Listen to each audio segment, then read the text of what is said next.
তো বস, আজকের এই ভিডিওতে আমরা ইন্ডিয়ান সিনেমার বেশ কিছু আপডেটস দেবো। তো চলো আজকের ভিডিও শুরু করা যাক। প্রথম যেটা আপডেট সেটা হচ্ছে দুর্গাপুজোর এই ক্লাস থেকে একটা ছবি সরে দাঁড়াচ্ছে, সেটা হচ্ছে বনির ছবি বানসারা।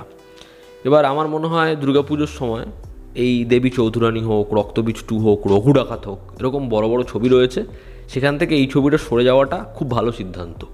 কারণ সেই সময় যা ভিড়, সেই সময় এই ক্লাসটা যে লেভেলে থাকবে, তার থেকে এই ছবিটার পিছিয়ে যাওয়া ভালো সিদ্ধান্ত, একদম সঠিক সিদ্ধান্ত। এবার বিষয়টা হচ্ছে বনির প্রিভিয়াস যা ছবি এসছে, আমি সেগুলোকে নিয়ে খিল্লি করি বা ট্রোল করি, যাই করি, এই ছবিটা নিয়ে আমি আগে কথা বলিনি, বাট এই ছবিটার যে স্টিল বা সিনপসিস, সেগুলো আমি যখন দেখলাম, আমার মনে হয় এই ছবিটা দিয়ে বনি কামব্যাক করার চেষ্টা করছে। সেটা একটু অন্যরকম কিছু আমাদের অফার করতে পারে। একটা পার্টিকুলার গ্রাম যেখানে মানুষ গায়েব হচ্ছে, সেখানে ইনভেস্টিগেশন চলছে, বনের লুকটা যেরকম ছোটো ছোটো যেরকমভাবে হেয়ার স্টাইলটা রাখা হয়েছে, সেগুলো বাদবাকি তার ছবির থেকে আলাদা। আমি এখনও সেটাকে ভালো বা খারাপ বলছি না, বাট সেটা তার বাদবাকি কাজের থেকে ডেফিনেটলি আলাদা। এবং এই যে কয়েকদিন আগে সোহমের বহুরূপ, সেই কাজটা আসার আগে সেটা নিয়েও তো একটা ঠিক আছে চলো একই রকম কাজ হবে এরকম মনে হচ্ছিলো, বাট বহুরূপের যে ট্রেলারটা, সেটা কিন্তু আমার বেশ প্রমিসিং লাগলো এবং সোহমও সেটা দিয়ে কামব্যাক করার চেষ্টা করছে। কৌশানী তো কামব্যাক করলো, একটা ভালো কাজ পেলো। বনিরও হয়তো ওরকম একটা ভালো স্ক্রিপ্ট বা একটা ভালো ছবি দরকার, সেটা বানসারা হতেই পারে। তার কারণ তার যা অ্যাপ্রোচ, তার যা লুক অ্যান্ড ফিল, যেরকম গ্র্যান্ডার যেভাবে তারা কাজ করছে, সেটা ভালোর দিকেই। তো আমি চাই ছবিটা ভালো হোক, এবং তারা এই যে ছবিটাকে মুভ করার প্ল্যান করেছে, আমার মনে হয় এই সিদ্ধান্তটা খুব ভালো সিদ্ধান্ত। এবং এই ছবিটাকে তারা অনেক ভাষাতে ডাব করার চেষ্টাও করছে, তারা বড় কিছু প্ল্যান করছে। তো এই ক্ল্যাশে না আসার সিদ্ধান্ত ভালো। ছবিটা দুর্গাপুজোর সময় আসছে না, দেখার ছবিটা কেমন হয়। পরবর্তী সময় ছবির লুক দেখলে বাদবাকি বিষয়বস্তু নিয়ে আমরা আলোচনা করতে পারবো। তবে এই ডিসিশনটা ভালো ডিসিশন। সেকেন্ড যে আপডেট সেটা হচ্ছে জিতের আপকামিং ছবি, যেটার আমরা অ্যানাউন্সমেন্ট দেখলাম দুদিন আগে, সেটা হচ্ছে কেউ বলে বিপ্লবী কেউ বলে ডাকাত।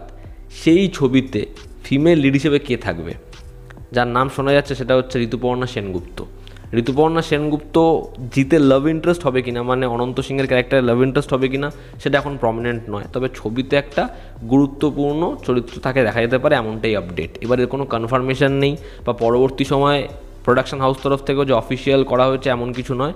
এই আপডেটটা আমি পেলাম এবং সেটা নিয়েই আমি আপডেটটা তোমাদেরকে দিচ্ছি। এবার দেখার এই পরিচালক পথিকৃৎ বসুর প্রিভিয়াস ছবিতে অর্থাৎ দাবাড়ুতে, সেখানে ঋতুপর্ণা সেনগুপ্ত কাজ করেছিল এবং আমার মনে হয় সে খুব ভালো একজন অ্যাক্ট্রেস। আসলে আমি চাই এই ছবিটা ভালো হোক এবং জিদ্দার কামব্যাক হোক এই ছবিটার দ্বারা। দেখার পরবর্তী সময় তারা যেহেতু প্রমোশন স্টার্ট করেছে, ক্যারেক্টার ইন্ট্রোডিউস তারা ডেফিনেটলি করবে। ছবিতে টোটা রয় চৌধুরীও রয়েছে, দেখার ছবির সাথে আর কারা কারা যুক্ত হয়।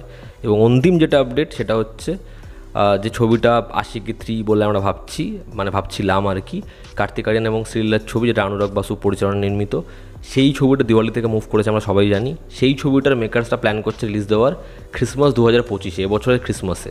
এবং এবছর ক্রিসমাসের উইন্ডো দখল করেছে অনেক আগেই ওয়াইআরএফের আলফা, যেখানে আলিয়া ভাট শারবারি মুখ্য চরিত্র অভিনয় করবে, সেখানে অ্যান্টাগনিস্টের চরিত্র অভিনয় করবে ববি দেওল।